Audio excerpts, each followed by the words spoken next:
As a prompt for our conversation segment, which is on second quarter GDP matters horizon, let's see this background report by our correspondent, Oyemi Ajayi.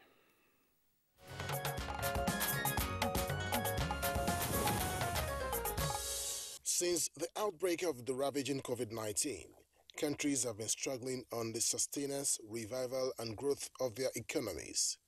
Though with the presence and procurement of vaccines, there seems to be some level of growth and progress, but one thing remains: no country is completely out of the woods yet. This is why the second quarter GDP growth of 5.01% reported by the Nigerian Bureau of Statistics was met with much encomium, as it is the highest quarterly growth in the country's gross domestic product since 2014. This follows the 0.51% growth of first quarter 2021, reflecting the continuous trend of Nigeria's economic rebound following the COVID-19 induced contractions in quarters 1 and 2 of 2020. The main drivers of the second quarter 2021 economic growth includes trade, information and communication, mainly telecommunications, transportation, electricity, agriculture, especially crop production, and manufacturing. Aside these, the service sector was said to have recorded its strongest performance in more than a decade, growing at 9.27%.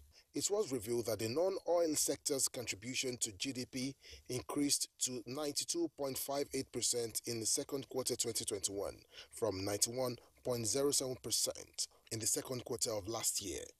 There was a steady decline in the inflation rate over the last few months, as well as decline in the oil sector, with a production of 1.62 million barrels per day as compared to 1.67 million barrels per day in the same period in 2020. And this is said to be due to the lower production output and volatility in oil prices occasioned by the pandemic. Growth in the second quarter of the year has been attributed to the gains of easing restriction of movement locally and internationally, and the improvement in the business and economic environment compared to last year. With this positive succession, how will the growth have effect on the common man on the street? How can the government build on these recorded successes towards ensuring a better output in the third quarter? These are some questions begging for answers, as guests already seated to provide answers shortly.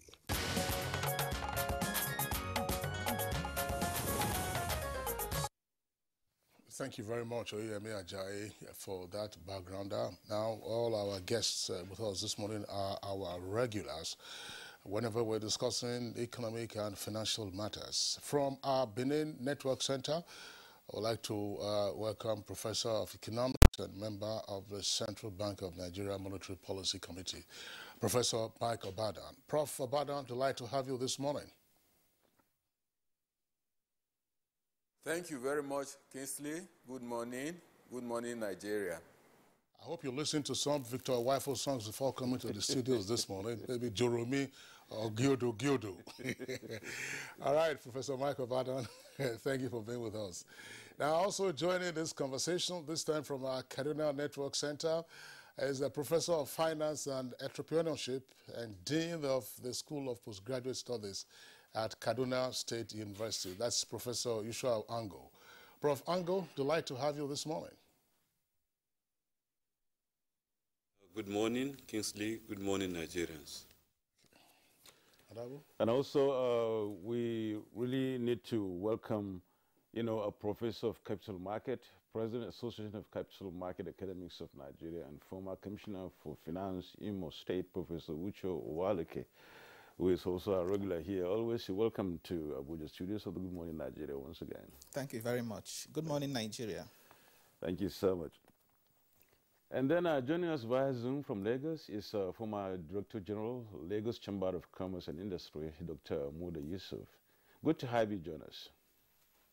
Thank you very much. Good morning, Nigeria. Welcome.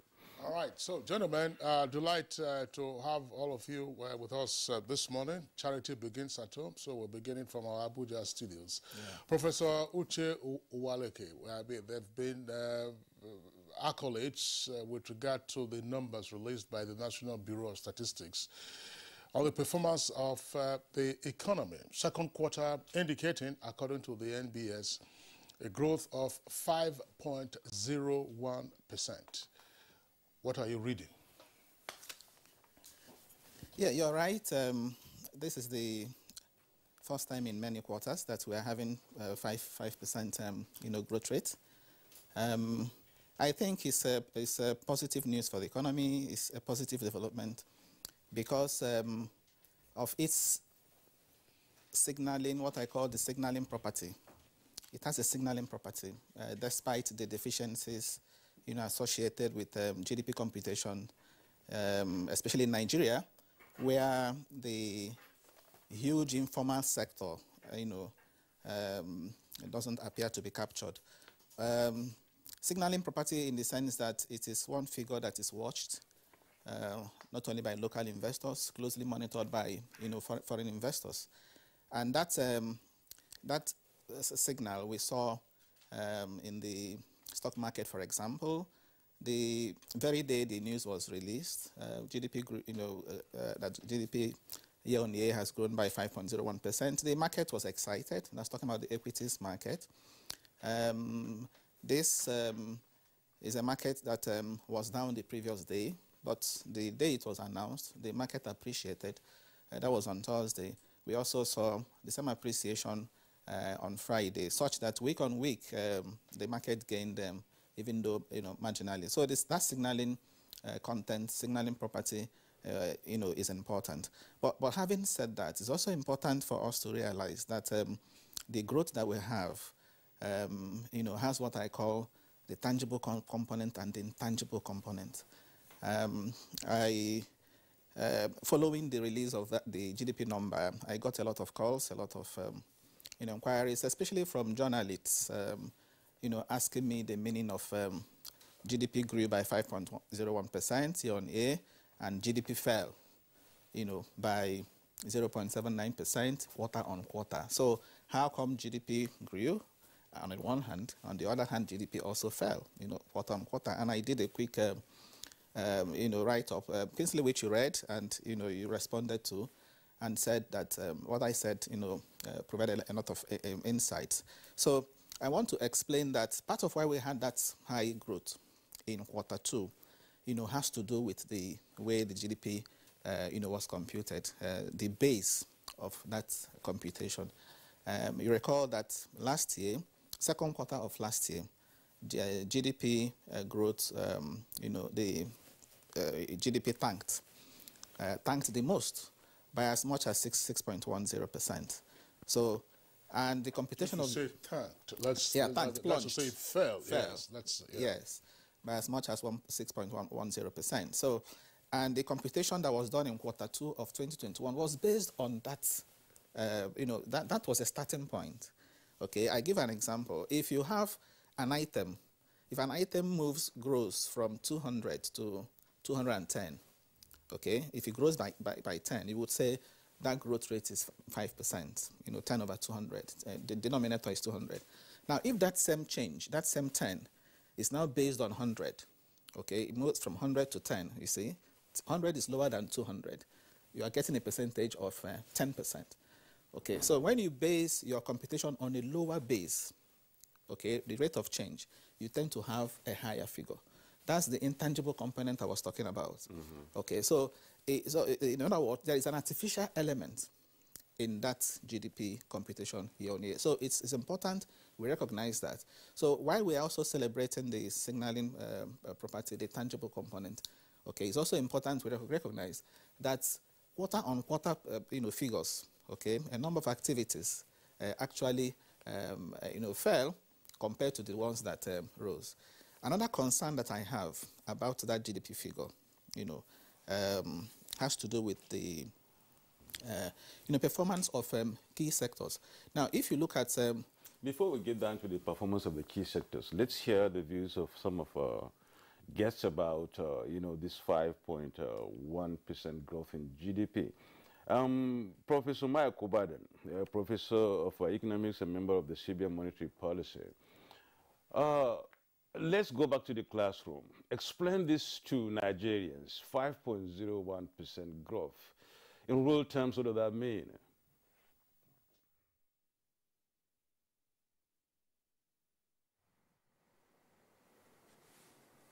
No, I didn't quite get you, please. Simply put, let's get your perspective of this 5.1% GDP growth. What does that really mean? The ordinary Nigerian would want to know. Okay, thank you very much. I think Professor Uwaleke has commendably begun the explanation. Let me say straight away that the 5.01% second quarter growth rate is encouraging in relation to the growth rate of the second quarter in 2020. And like he rightly said, the growth rate of the second quarter in 2020 was negative, minus 6.1%. And the second quarter 2021 growth rate that has been achieved was computed in relation to that one. And so it's encouraging, good news. But if you look at, other aspects, and you will know that it's not yet uhuru in the area of growth. For example, if you compare this second quarter growth with the first quarter growth rate for this year, you will observe that there is a decline by about, 0.79%.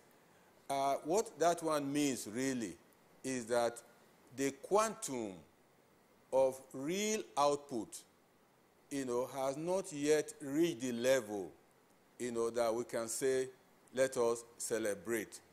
What I'm saying is that from one quarter to the other, let's say first quarter to the second quarter, you will observe that the output actually declined.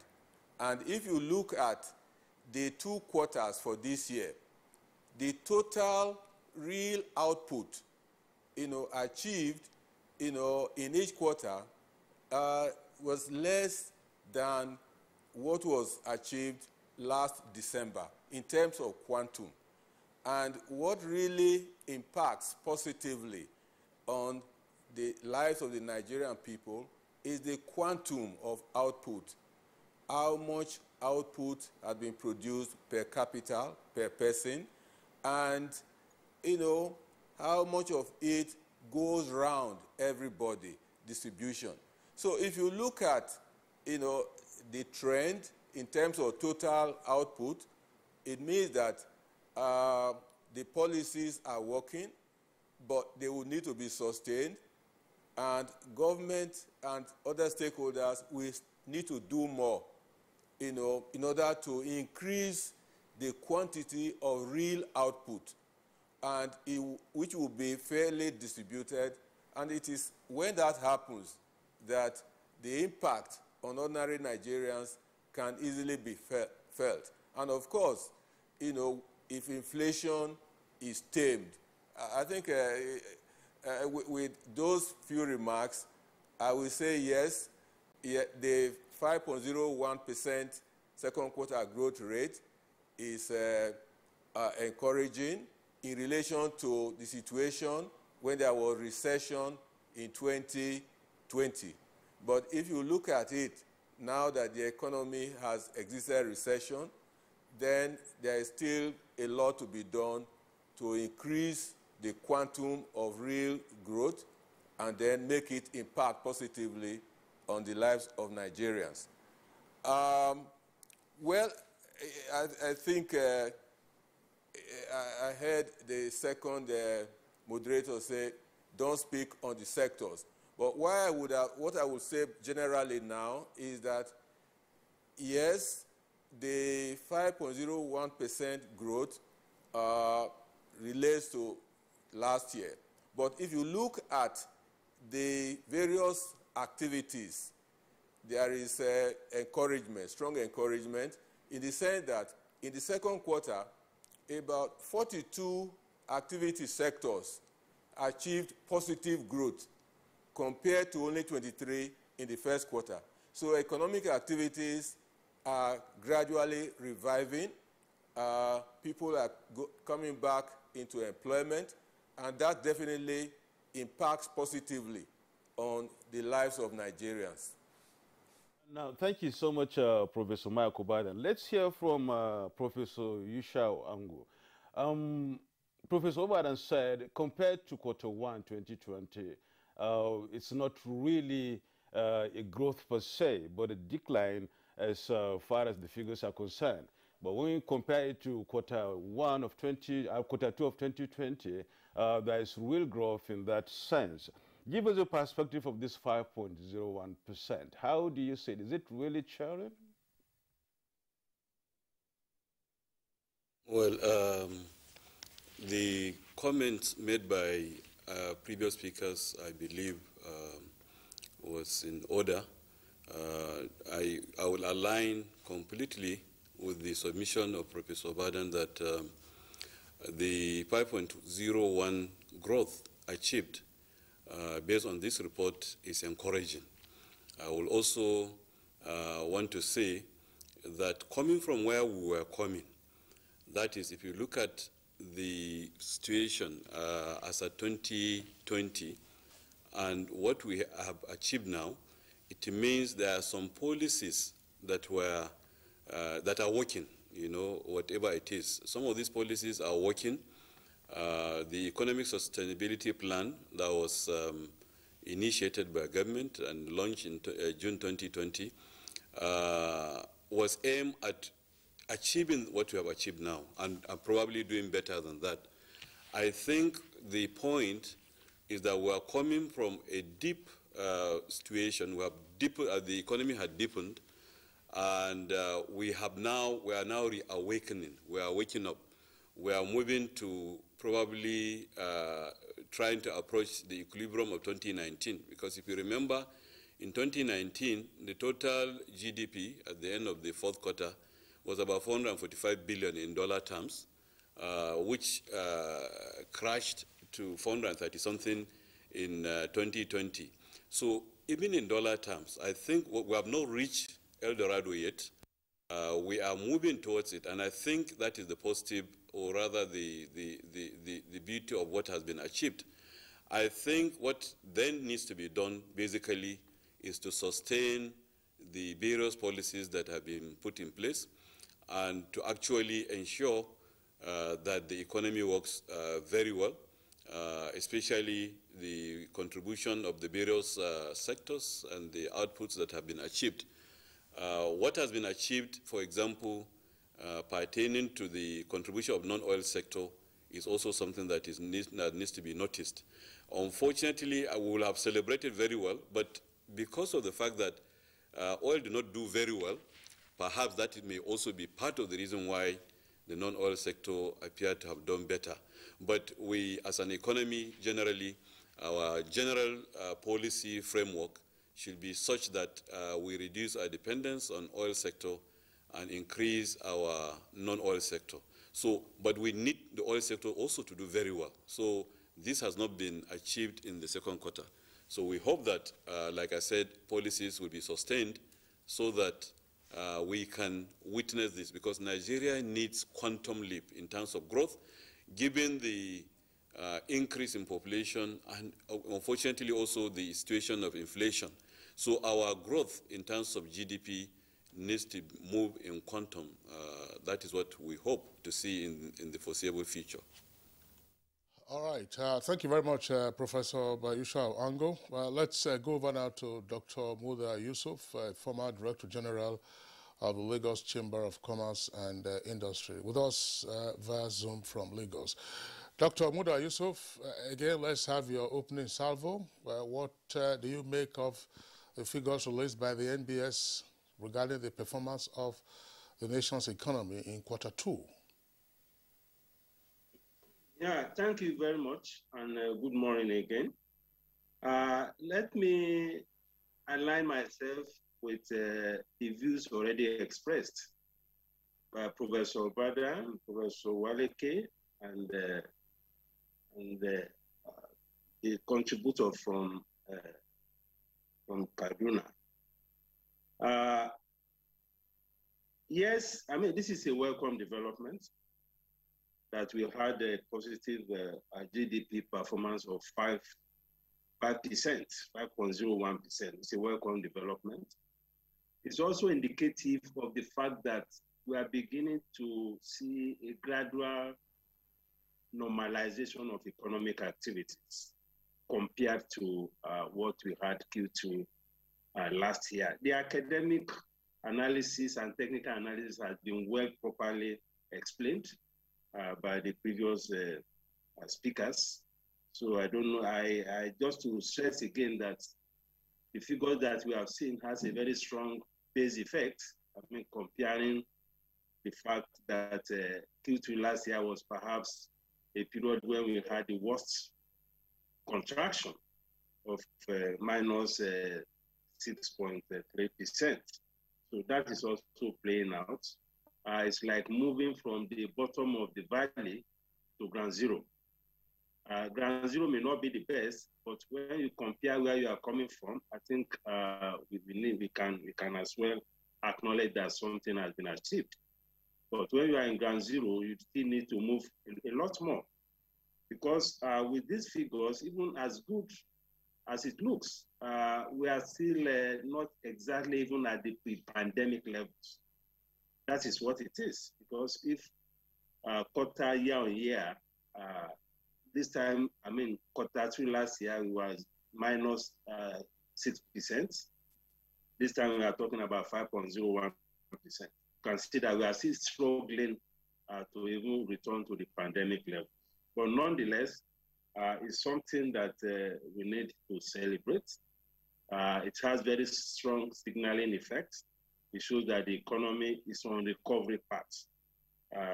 That is what it is. But just as you said, if you go to the streets and you talk to the average man on the street, or you talk to an average business person as to what exactly this means, as far as many of them are concerned, this is just academic, because the challenges in the environment, the challenges in the economy is telling a completely different story. For instance, I mean, in your newspaper review, you talked about the cost of cooking gas. For many prices, some prices have doubled, some prices have tripled. So as far as the man on the street is concerned, one of the biggest challenges that they are facing in the economy today is the pressure on prices. Prices of basic foods like gari, like rice, like yam, like we talked about cooking gas, so many things, even the cost of energy, the cost of diesel and all of that. So for the man on the street, what matters is how the standard of living can be uplifted. And one of the most devastating experiences that many citizens are having now is in the area of inflation. Food inflation and even the core inflation. This is something that is very serious. And if we want people to also to celebrate the fact that the economy is recovering, this is an area that we need to be looking at. Then for those in business, yes, we have a GDP growth of 5%, but the business environment is extremely, extremely tough, especially around issues of the cost of production, around issues of the weakening of the exchange rates, around issues of even access to foreign exchange. And for many of our citizens, security has a major implication for the economy. How do we tell a farmer who has been in the IDP camp for a year or so that the economy is recovering? Of course, that will not make any meaning to such a person, because in many of these areas, no economic activities is going on. This is also part of the economy. So on the face of it, it's very good, it's positive, but we need to underscore the point that there's a whole lot more that we need to do. And in the report that we have from the Q2, the worst performing sector was oil and gas. Oil and gas, oil refining, for instance, contracted by 47%. Crude oil and gas contracted by 13%. That is huge. And that is also a major part of our economy. Even though from the point of view of the contribution to GDP, it may not be so big, but in terms of oil contribution to revenue, to foreign exchange, and even to bringing a lesser pressure on our foreign from the importation of petroleum products. We need to get the oil and gas sector working. We need to get refineries working. So these are things that we need to worry about, so that by the time we are talking about either celebrating the 5.1%, the citizens as a whole will also be able to celebrate with us. But as it is, I'm not sure that the citizens, the man on the street, the average man will celebrate these numbers because of the situation in the economy, because of the cost of living and the implication for the standard of living. And even for the business community, things are still extremely tough. So those are my initial comments on these figures. So much, Moda Yusuf. Let's come back to the studio here and then meet Professor Uche. Uche, you've heard what the other conversation is said. It's all about talking about not really you're not yet Uhuru, I must say, quoting from one of the conversations here. The man on the street may not really see this, as Moda just said. And it sounds so much academic to me and to most other people out there watching this program, that if coming out from the first quarter of 2021, we move into quarter 2, 2022, it's not really a growth per se, but it is a growth when we compare quarter 2 to quarter 2 2021 to quarter 2 2020. I mean, is that really worth celebrating per se, if where we're coming from is still not as good as where we are? Well, again, let me say it's cheering news. The fact that the common man is not feeling it, has to do more with the fact that there are other issues apart from GDP, which have been mentioned here, have been alluded to. Inflation rate is one, and unemployment rate is the other. When you have these two, when you have rising inflation, or you have elevated inflation, as we speak, inflation rate has remained sticky downwards, and you have rising unemployment. These two contribute to the misery index, rising poverty levels. Then, no matter the figure you get as GDP, it's not going to connect. But if you look at it critically, there's a nexus, a strong nexus between even the GDP and inflation, and that's because of the nature of our inflation in this economy. Last year, COVID-19, had devastating impact on the economy.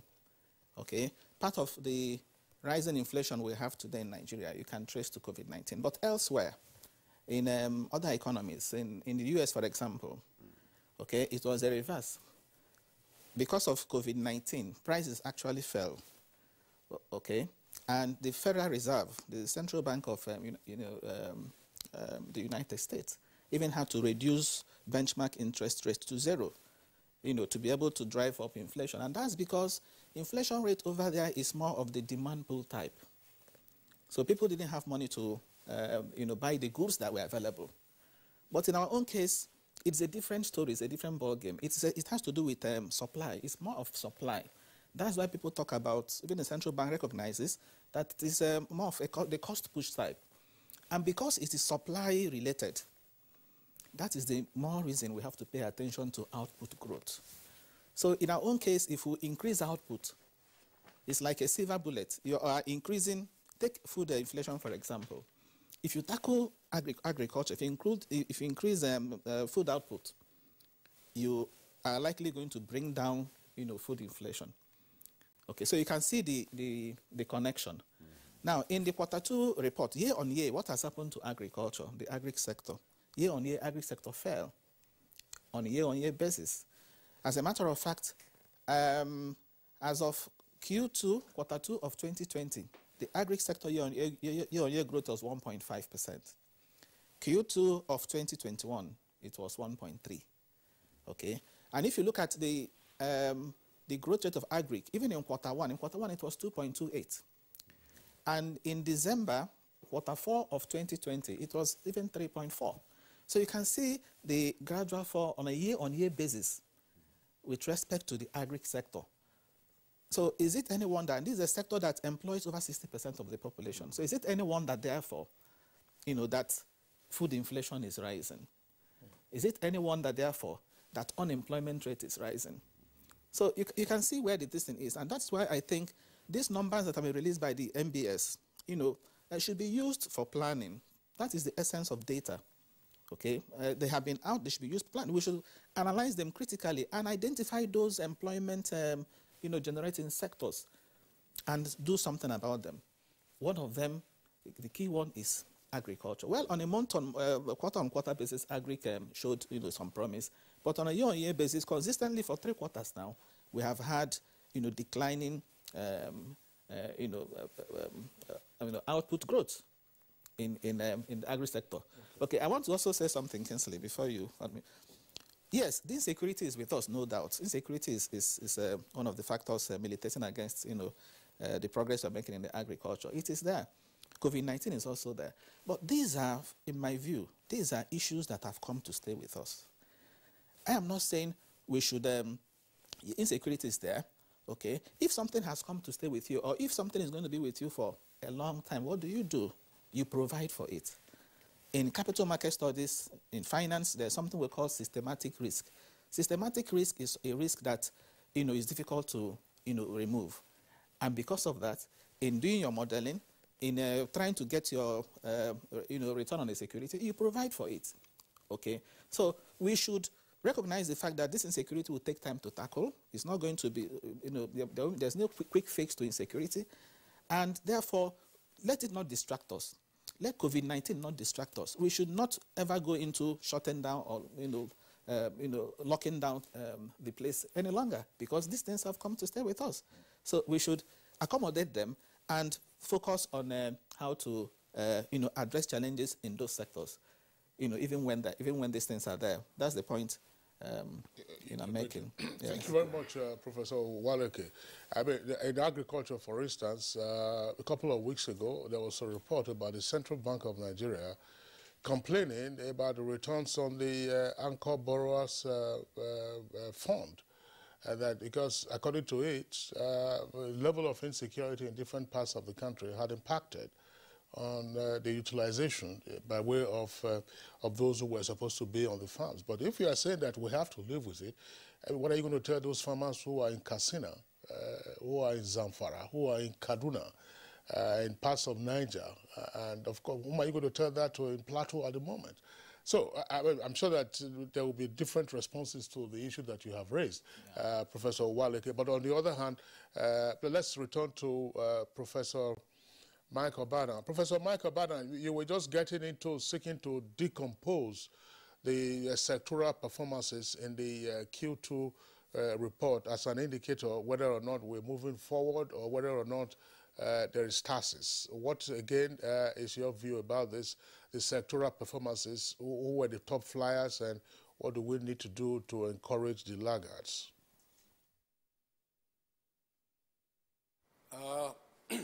Thank you very much, Kinsley. Let me first of all look briefly into the broad sectors. If you look at the 3 broad sectors, agriculture, industry, and services, one thing you observe is that industry, as it were, has continued to be the weak link in the growth process. In Q2, while the other two sectors recorded positive growth rate, industry recorded negative growth rate of minus 1.23%. And so, even though manufacturing has improved significantly for some time now, recording 3.49 or so percent growth rate in Q2, a lot still needs to be done to encourage manufacturing output, which should actually, for now, as a developing country, be the major driver of growth, in the economy, be the major source of, employment and income generation. But like Dr. Muda Yusuf, has rightly said, the operating environment, though improving, is still not, what is desired that can really encourage, manufacturing to take its proper role, in the growth and development of the Nigerian economy. And so something will need to be done on the operating environment. How do we reduce cost? If exchange rate is a contributing factor, how do we stabilize it? And so on and so forth. And now, if you look at the agricultural sector, yes, so positive growth, is recorded overall through crop production of about 1.38%. But that, is still not the level of growth desired of agriculture. If you look at the period between, 2014 and 2017, the average growth rate of the agricultural sector was about 4%. But, currently, the average growth rate from 2018 to this time is less than 2.5%, which means that currently agriculture has not regained the momentum, growth momentum, which, it recorded, prior to 2018. And the critical factor there for now is this element of insecurity, which Kingsley alluded to, and one other also alluded to it. It has been a major deterrent of significant output in the agricultural sector. What has been observed, for some time is that, yes, the Central Bank of Nigeria, through its development finance interventions, Anchor Borrowers Program in particular, has tried to boost agriculture with a view to increasing supply, aggregate supply of food items, and then bringing down food inflation. But insecurity in the farming communities has tended to undermine the output, in the various areas. And so agriculture is not doing as well as expected for now because of that bugbear of insecurity, which means that a handle will need to be had over insecurity. Agriculture has the potential, to grow very fast and regain the momentum established before 2018. But for now, it's not doing it. And then, thirdly, services sector, yes, for some time has contributed over 50% of the gross domestic product. And it's also recorded, good positive growth this time around, 9.27 or so percent. But then the services sector is largely, a sector which is not too productive, because of the nature of the activities in that sector. And the trade component of the services sector only regained momentum in this quarter. During the periods of recession, while agriculture, provided resilience, the trade sector more or less collapsed. And so something needs to be done to enhance productivity, in the services sector, particularly the informal components which comprise it. Now, if you look specifically at the lagging sectors, you find that the major lagging sector is mining and quarrying. And the major element there is crude oil and gas, which contributed negatively to gross domestic product to the tune of minus 12.65%. And the reason is this, that it's not the price of oil per se that determines the growth in that sector, it's the quantum, of crude oil produced. And you'll find that the trend of production has not been encouraging. It declined quarter on quarter throughout last year, up to 1.56 million barrels per day. Then I think it picked up a little to about 1.7 in the first quarter this year. And by the second quarter, it had reduced again. So in that regard, the growth cannot be positive. So there is negative, performance of the oil sector because the country is not able to produce, up to the level of over 2 million barrels it had, not long ago, and so on.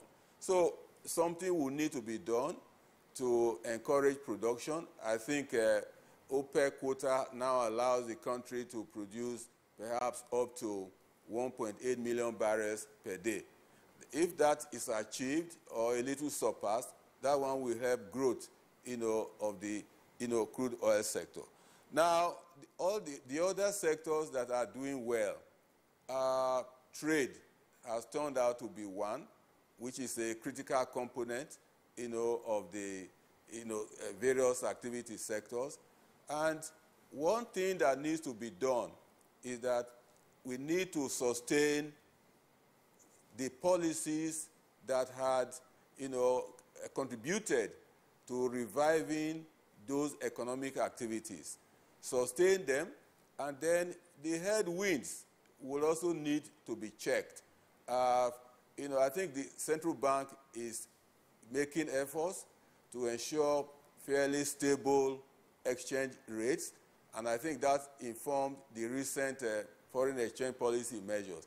If we have a stable exchange rate and then some good accretion to the external reserves, then definitely it will impact positively on performance of the other various sectors, of the economy. So as it were, the various sectors, have not reached their level of performance that one can celebrate.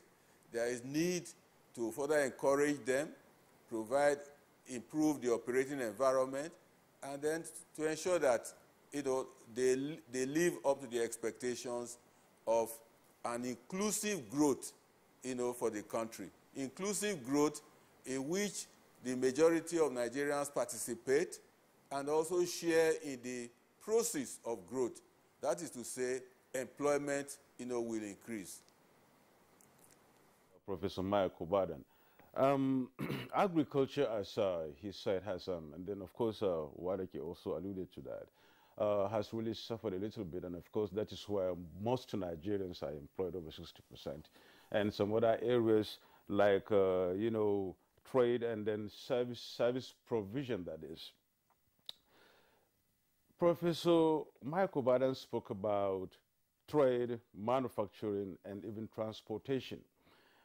Professor Yusha Ango, let's hear your views about the place and the position of information telecommunication services in this growth we are celebrating, or Nigeria is looking at as what's celebrating as the sharing news. What's the place of information and telecommunication in this regard? Well, we have seen the performance of the services sector generally, and especially the ICT and telecommunications, that even during the pandemic, those are some of the sectors that have contributed in reducing the effect on the economy. So generally, this is a sector that, even though, of course, Professor Baden said it does not involve much contributions, but it does in the sense that it also provides a lot of employment and is the future economy. The way the economy is moving globally is towards that. So generally, what the ICT sector has done or is doing, especially the general service sector, is encouraging. We are probably moving gradually away from basics, into more modern economy gradually. But I also want to comment on the issue of agriculture, because perhaps maybe because I'm a farmer myself, I have seen and have observed the various initiatives that are commendable, especially the CBN initiative. I also feel directly the impact of the insecurity issues on farmers and all that. I have seen how Anko Borrowers has helped in turning around a lot of things. Now, like Professor Baden said, I agree totally that agriculture needs to contribute a lot more, and it needs to grow more, and that can be done if we sustain the various initiatives. There are a lot of initiatives in the Economic Sustainability Plan. Some of them have been implemented, but the ones of agriculture, I don't know, maybe perhaps they need to come out and tell us what they have been doing, because there is a design, for example, to ensure that we cultivate about 100,000 hectares additionally in Nigeria as part of the recovery plans. There are a lot of initiatives. We have seen initiatives in the when you look at the cattle rearing and the new arrangement of encouraging keeping them in particular locations where they will have all the services and all that and all that. Now that in one or two states I have seen it being implemented, but I think the speed at which these various policies are being implemented, especially pertaining to agriculture, do not appear to me to be moving as fast as expected. The Economic Sustainability Plan had provided that about 600 billion or so will be injected into agriculture. I think much of that has not happened yet. And if that happens, I think the contribution of agriculture will be even a lot more than we are seeing now. Thank you very much, Professor Yusua Ango. Professor Yusua Ango, I want to take off from the last point you just made with respect to the provisioning and the ESP, Economic Sustainability Plan for Agriculture. And that question now will be going to Dr. Muda Yusuf. Dr. Muda Yusuf, we see what has happened to industry, of which manufacturing is a key component. And there has also been praise for the Economic Sustainability Plan as being a contributor, as it were, to the revival of some of the sectors that have done well in Q2 and also in Q1. What, in your opinion, is needed to give a fillip to industrial activity? There's no question about it. Yes, agriculture employs some 60% or thereabout, but when industries are booming, people will be running shifts. I mean, we saw this in the 70s. We also saw it in the 80s before the structural adjustment program came, and then they destabilized everything. What do we need to do now to revive our industrial sector? Well, I think it's a combination of factors, a combination of macroeconomic issues, for instance, structural issues, regulatory issues, and all of that, and even security, because all of these variables impact on manufacturing or industry. And that is why when we deal with these matters, we should also recognize that the issues are multidimensional. It is very difficult to just single out a particular variable or indicator and just begin to celebrate. Economic management is a multidimensional thing. So in all of this, what can impact effectively and sustainably on productivity in the economy, on productivity in the industrial sector, is the general broad issue of the enabling environment, issues of investment climate. Because the variables in investment climate impact industries in various degrees, but they impact industries nonetheless, depending on what sector we are talking about. Now, if you take the tax environment, for instance, there is a particular disposition now that seems to focus a lot more on taxing investors. And that is putting a lot of pressure on those who are invested, because to deal with matters like this, we are talking about increasing output, increasing productivity. I'm not saying that we should not be paying tax, but taxes should be structured in a way that it doesn't discourage investment. Only recently, the oil marketers in Imo State had to go on strike because of too many taxes and levies. It happened also somewhere in the past where investors in private schools had to go on strike. They had to close their schools because the pressure of taxation was too much. Yes, we need revenue, but we need to be very strategic in the way we pursue revenue so that we don't kill initiatives, we don't kill investments, we don't kill the goods that lays the egg. So the tax environment is very key. Only recently in the National Assembly, the customs were proposing to introduce excise duty on food and beverage sector and all of that. I mean, on top of all the issues that manufacturing has, there's not a contemplation to impose excise duty. These are companies that are already paying the income, they're already paying corporate tax of 30%. They're already paying the education tax, they are paying VAT, they are paying withholding tax, they are paying all sorts of levies to different institutions, they are paying import duty, they are grappling with issues of power and all of that, and yet there's a proposal now to impose excise duty on them. So we need to think through these things in the process of chasing revenue so that we don't kill those who are creating work, those who are creating employment. Because we are talking about creating jobs, lifting 100 million people out of poverty in 10 years.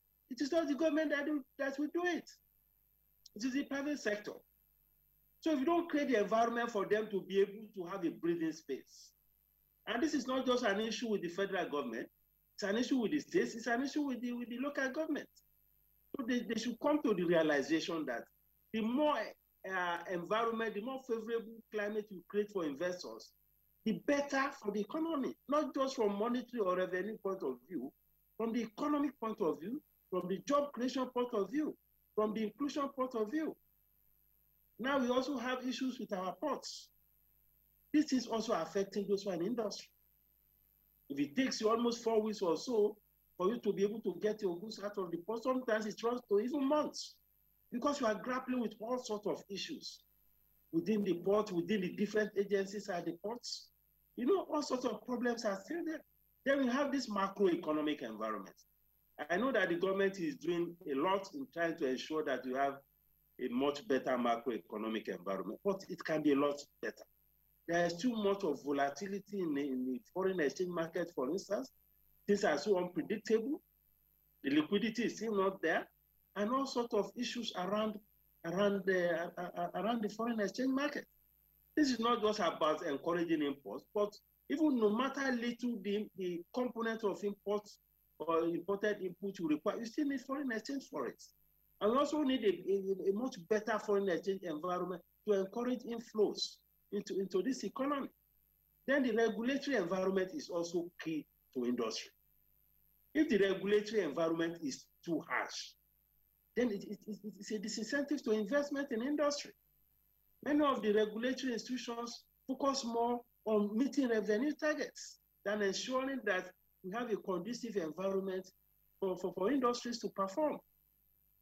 Then we have trade policy issues. Today you ban this, tomorrow you increase the import duty on that, all sorts of problems around our trade policy. Trade is an important component of the economy. The good news is that at least in Q2, we saw a very significant improvement in the trade sector to the tune of about 22% growth, which is good because of the resumption of economic activities nationwide. But our trade policy environment needs to be a lot more stable so that those who are in business will be able to perform, because no matter what, no country is an island. So your international trade environment needs to be very, very investment friendly.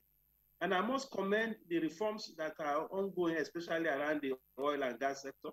The Petroleum Industry Act is a step forward because the oil and gas sector has been one of the biggest burdens in this economy, especially from the point of view of issues of subsidy, the investment in the upstream, all sorts of problems in the oil and gas sector.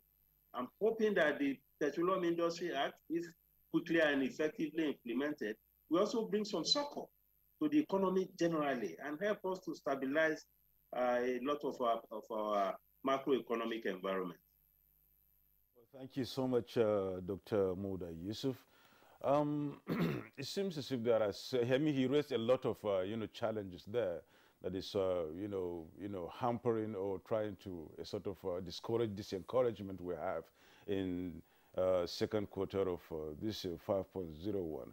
Of great note, taxation and, of course, insecurity.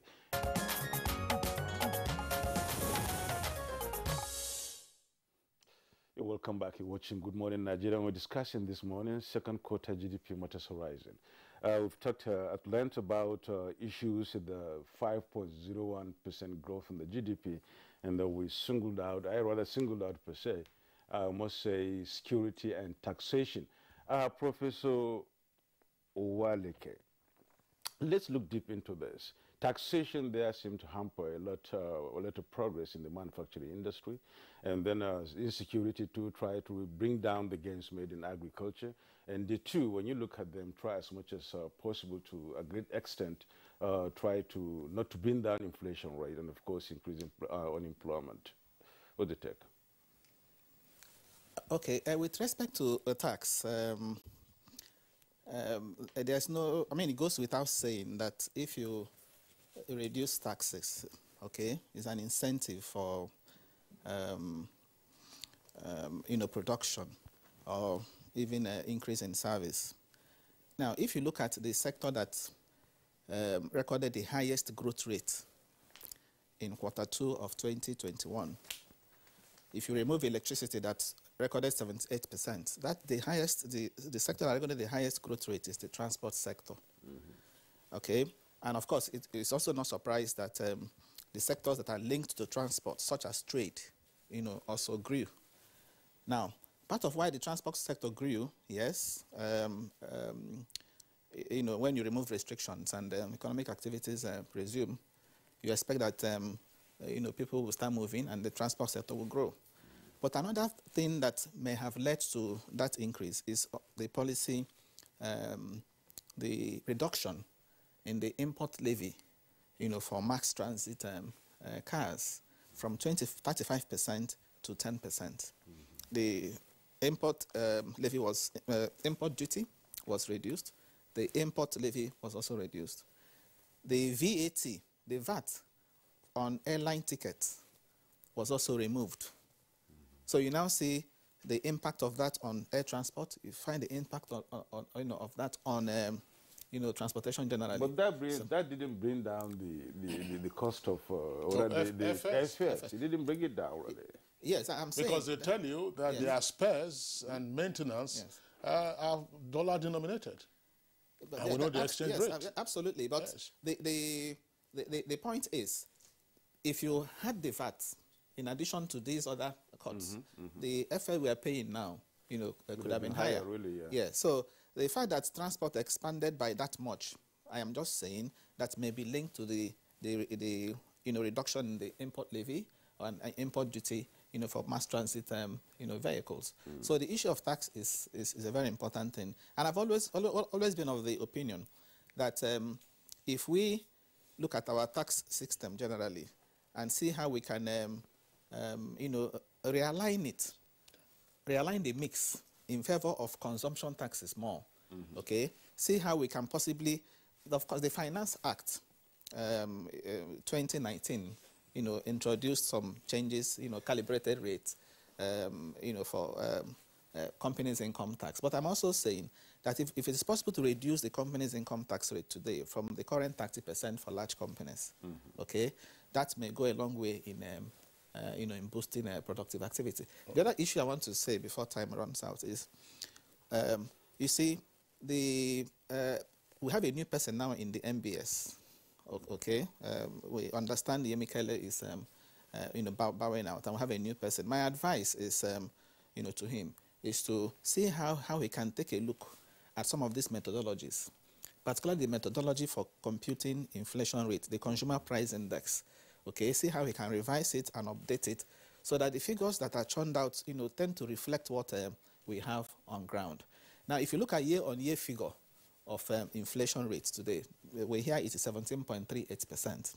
Okay, what that means, if you interpret it literally, it means that something that was 100 naira on the average last year is now about 117 naira. That's what it means. Okay, but we know that that is far from reality. If you go to pick an item, for example, let us even pick this Indomie noodles. Indomie noodle last year that used to be 60 naira. Today is 120 naira. And it's super pack. You go to buy a mudu of gari. Mudu of gari that used to be 300 naira is now 600 naira. I mean, yellow gari, for example. So you now realize that when you take the percentage increase on a year-on-year basis of these items, okay, of course, I know these are usually the average. Some price will be going up, some will be going down. But you can hardly find products that have actually gone down in the last 1 year. So it is difficult to now say that the rate of increase is actually, 17%, because they say they rely on 10,534 informants who give data on 740, goods. I am saying that it's time to, take a second look at some of these methodologies, to be sure, because data is important. It's important for the government to have, data integrity, data to work with, because if the government realizes that inflation rate is so much, okay, that will propel them to know the policies to put in place to, really bring it down. Okay. Professor Waleke, thank you very much. I think that's an issue that we may have to interrogate much more deeply going forward, because the other point was made earlier in the conversation about the informal sector, how much of activities in the informal sector get captured in the data that we're talking about. I mean, millions of Nigerians are going about their daily business, regardless of what is happening in terms of the formal sector and the data captured by the authorities. Professor Mike Obadan, now let's take a look at the combined figures. We are saying now we'll be focusing on Q2. Q2 is already behind us, but it is helpful as a guide to the future. But if we look at Q1 and Q2, there's a combined GDP growth rate on the average now around about 2.7. Some commentators have said that this is, again, in positive territory, because if sustained, we're already in Q3 now. Q3 by tomorrow or thereabout would have done 2 months into Q3. But that if this is sustained, then we just might be able to achieve a 3% GDP growth rate for the year, which of course is still below the population growth rate. Ordinarily, that is what we should strive to surpass. Similar to the question I posed to Dr. Muda Yusuf, what, in your opinion, is needed to be done in the remainder of the year to boost economic activities, not just in terms of quantum, but also in terms of inclusiveness, so that when we have the numbers retrospectively, we'll of course be looking at a changed economic landscape? Thank you very, very much. Let me say, first of all, that I fully agree with Dr. Muda Yusuf's analysis of the negative impact of, inflation, taxation, particularly the issue of multiple taxation. I think that is the major problem. It's not taxing enterprises per se, but you have a situation whereby all the tiers of government, keep taxing the same enterprises, micro, small, medium enterprises, included.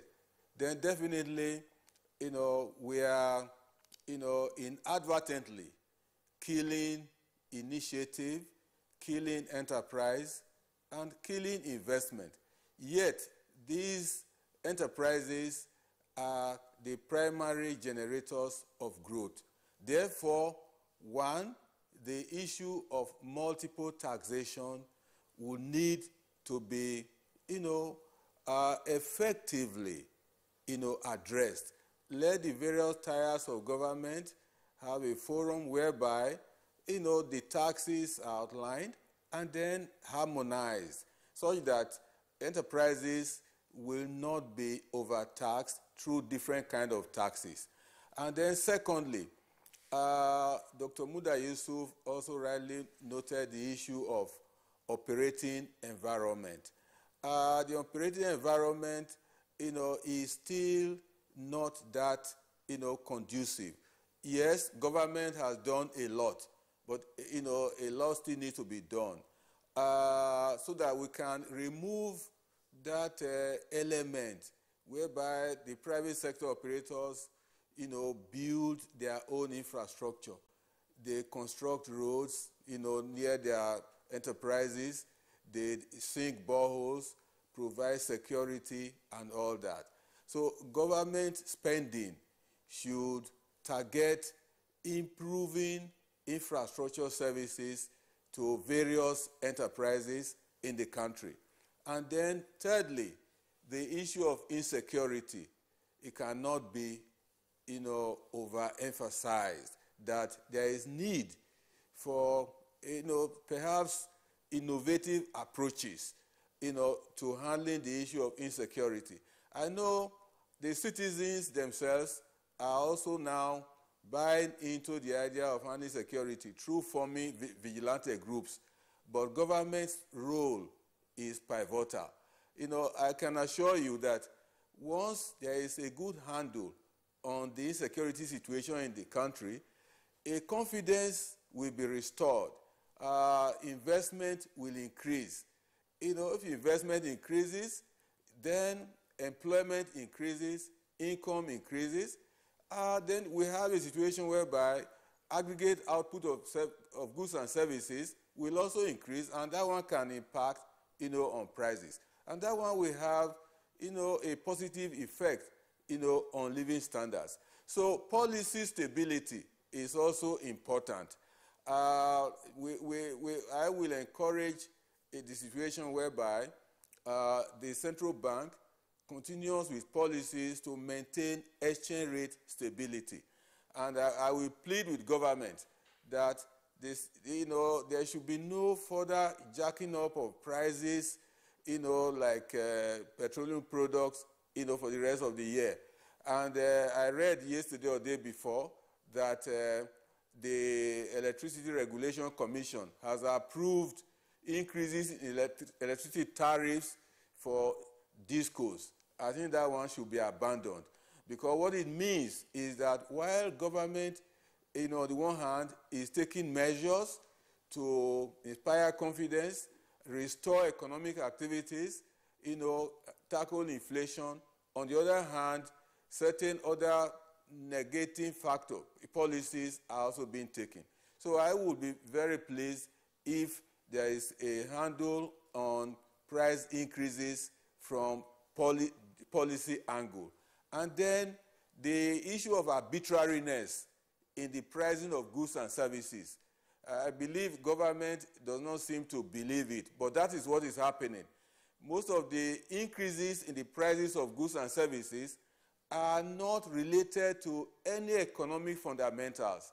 It's because the actors, take liberty in a so-called, free market, which in essence is not really free, to jack up prices, particularly of goods and services whose demand is inelastic, and it results in the exploitation of consumers. So government must find a way. I'm not saying it should control prices.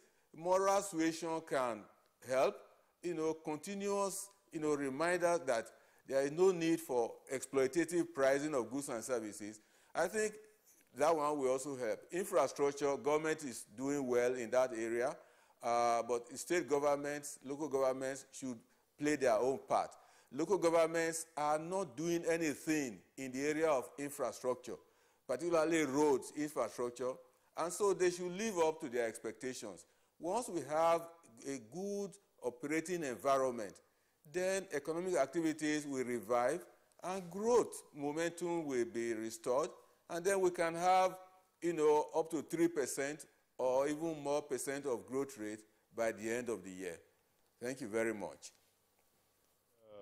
Professor Mike Obadan, we're running short of time, really, but I would throw this question to Professor Yushau Ango, maybe in 60 seconds. The growth expectation, the growth rate expectation of Nigeria's economy is about 1.5%, at least for 2021, and about 2.9 for 2022. Do you see this as being feasible, really? Can it be achieved maybe in 60 seconds? Let's hear your views on that. Optimistic that we can achieve it. Like I said, we have already come out from where we were in 2019. We're almost at 2019 level. And with policy consistency, I think there are a lot of initiatives, the gas initiative, the infrastructure initiative, the economic sustainability plan should be implemented, even though we're out of the woods or a little bit out of the woods. It should be implemented in such a way that there should be positive development. We need quantum leap in this country. We need to move forward. And I believe if we tackle the security issue, we tackle a lot of other problems, we should be able to achieve a lot more than we have achieved so far. Thank you. All right. On that note, Professor Yushau Ango would like to appreciate your being with us. You joined us, as always, from Kaduna Network Center, Professor of Finance and Entrepreneurship and Dean Postgraduate School at Kaduna State University. Always a delight having you on Good Morning Nigeria. From our Benin Network studios, we were joined by a Professor of Economics and member of the Central Bank Monetary Policy Committee, Professor Mike Obadan. Again, great pleasure for your insights. And via Zoom from Lagos, a former DG of Lagos Chamber of Commerce and Industry, Dr. Muda Yusuf, would deeply appreciate your contribution and recommendations for what needs to be done going forward. And here in the Abuja studios, Professor Uche Waleke, who is president of the Association of Capital Market Academics of Nigeria, and he also teaches, of course, at Nasarawa State University. Pleasure for your contribution.